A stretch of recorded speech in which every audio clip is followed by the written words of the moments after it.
Akashic records படிக்கிறதுனால எனக்கு என்ன பெனிஃபிட்ஸ் அப்படின்னு கேட்டிங்கன்னா, ஆகாஷிக் ரெக்கார்ட்ஸ் வந்து 5D ரியல்மில் இருக்குது. அதாவது அது வந்து ஒரு higher dimension, higher level of கான்ஷியஸ்னஸில். ஸோ இந்த கான்ஷியஸ்னஸ் கூட நீங்கள் வந்து ரெகுலராக காண்டாக்ட் பண்ணிக்கிட்டே இருக்கும் போது, ஆகாஷிக் ரெக்கார்ட்ஸ் ஆக்சஸ் பண்ணிக்கிட்டே இருக்கும் போது உங்களோட எனர்ஜியும் ஆட்டோமேட்டிக்காக ரைஸ் ஆகிட்டே இருக்குங்க.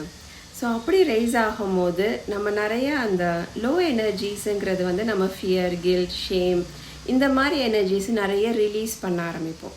ஹை வைப்ரேட்டிங் எனர்ஜிஸ் மாதிரி, அதாவது லவ், கிராட்டிடியூட், அப்ரிசியேஷன், இந்த எனர்ஜிஸ் கூட வந்து நம்ம நிறைய கனெக்ட் பண்ண ஆரம்பிப்போம்.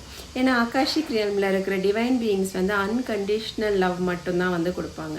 ஸோ நம்ம அந்த அன்கண்டிஷ்னல் லவ்வோட நம்ம கனெக்ட் பண்ணிக்கிட்டே இருக்கும் போது நமக்கு நம்ம மேலே இருக்கிற ட்ரஸ்ட்டு, ஃபெய்த்து இதெல்லாமே வந்து இம்ப்ரூவ் ஆக ஆரம்பிக்கும், இன்க்ரீஸ் ஆக ஆரம்பிக்கும். ஸோ அதுக்கப்புறம் வந்து நம்மளோட சோல் ஹீலிங் வந்து நிறைய நடக்கும். நம்ம வந்து ஒரு எட்டர்னல் பீயிங் தானே, நமக்கு நிறைய லைஃப் டைம்ஸ் இருந்திருக்கும், நிறைய பாஸ்ட் லைஃப்ஸ் இருந்திருக்கும். ஸோ நம்ம சோல் வந்து நிறைய இடத்துல வந்து நிறைய பெயின் கோ த்ரூ பண்ணியிருக்கோம். ஸோ நமக்கு நிறைய ஹீலிங் தேவைப்படும், அதோட அக்செப்டன்ஸ் தேவைப்படும். அது எல்லாமே வந்து அந்த ஆகாஷிக் ரியல்மில் நம்ம மாஸ்டர்ஸ் கிட்ட நமக்கு நிறைய கிடைக்கும். அது வந்து நீங்கள் நிறைய எக்ஸ்பீரியன்ஸ் பண்ணலாம். ஸோ ஆகாஷிக் ரெக்கார்ட்ஸ் பற்றி இன்னும் நிறைய தெரிஞ்சுக்கணுன்னா எங்களோட மாஸ்டர் கிளாஸ் ஜாயின் பண்ணுங்கள். April 4th நடக்குது. DM பண்ணுங்கள், நான் உங்களுக்கு டீட்டெயில்ஸ் ஷேர் பண்ணுறேன். தேங்க்யூ.